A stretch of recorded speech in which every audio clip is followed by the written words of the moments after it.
ચરણોમાં મારા સાક્ષાત પ્રણામ. માનનીય દિગ્દર્શક સ્વામીની શબ્દામૃતા પ્રાણાજી, માનનીય વહીવટી વડા બ્રહ્મચારીણી આત્મામૃતા ચૈતન્યજી, માનનીય આચાર્ય મહોદયા શીતલ મેડમ, માનનીય પર્યવેક્ષક મહોદયા સંગીતા મેડમ, શિક્ષકગણ, વાલીગણ તથા ભવિષ્યના તારલા એવા મારા વાલા વિદ્યાર્થીઓને આજના 78મા સ્વાતંત્ર્ય દિવસની હાર્દિક શુભકામનાઓ. ભારત શું આ શબ્દકોશનો એક શબ્દ માત્ર છે કે પછી દેશના નકશા પર ત્રિકોણાકાર ભૂમિનો એક ટુકડો છે? એવું છે? જો એવું જ હોય તો ભારત સાંભળતાની સાથે જ આપણી છાતી ગર્વથી કેમ ફેલાઈ જાય છે?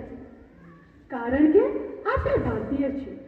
પરંતુ ભારતીય હોવું અને ભારતીયતા આ બંને કંઈક જુદી જ વાતો છે.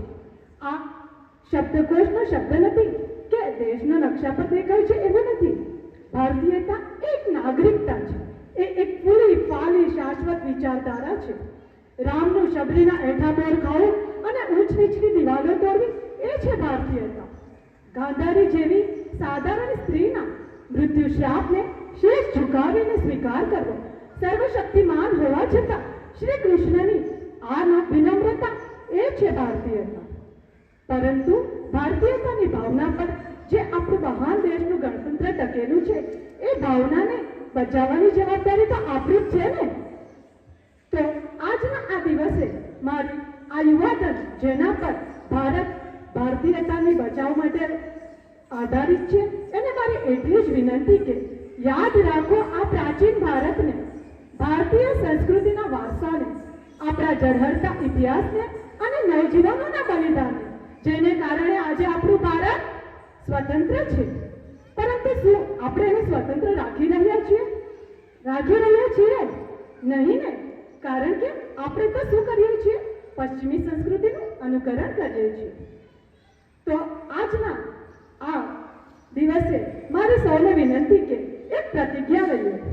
બલિદાન ના અપાય દેશ માટે તો કાંઈ નહીં, બલિદાન ના અપાય દેશ માટે તો કંઈ નહીં, પરંતુ આપણે સંસ્કૃતિને બચાવવાનો પ્રયત્ન તો કરીએ. તો ચલો આપણે સૌ પશ્ચિમી સંસ્કૃતિનું અનુકરણ છોડીને આપણી ભારતીય સંસ્કૃતિને અપનાવીએ. આ અંગ્રેજોએ ભારત દેશ તો છોડ્યો, પરંતુ એમની સંસ્કૃતિએ આપણા માનસ પટ પર આજે જે છબી ઉપજાવી છે એના કારણે આપણું યુવાધન વિદેશો તરફ આકર્ષિત થયું છે અને પશ્ચિમી સંસ્કૃતિનું આંધળા અનુકરણના માર્ગે વળી ગયું છે. પરંતુ જેવી રીતે આપણા પૂજ્ય ગુરુ અમ્મા પણ કરે છે, એમના મન, વચન અને કર્મ થકી આપણા ભારતીય સંસ્કૃતિના સુવર્ણ વારસાને પશ્ચિમી દેશો સુધી વ્યાપક કરી રહ્યા છીએ. બરાબર છે ને? આપણા અમ્મા એ જ કરે છે ને. આ સાથે જ ભારતના ગુણગાન થકી હું મારી વાણીને વિરામ આપું છું. મારી વાણી વચનમાં જો કોઈ ક્ષતિ રહી ગઈ હોય તો હું આપ સર્વેની માફી પાત્ર છું. આજના આ પર્વ પર મને વક્તવ્યની તક આપવા બદલ હું શાળા સંચાલકોની આભારી છું. ભારત જેનું નામ છે, ભારત જેનું નામ છે, તિરંગો જેની શાન છે, ભારત જેનું નામ છે, તિરંગો જેની શાન છે, શહીદોનું જે બલિદાન છે, શહીદોનું જે બલિદાન છે એ મારો ભારત દેશ મહાન છે. ધન્યવાદ. જય હિન્દ, જય ભારત, ઓમ નમઃ શિવાય.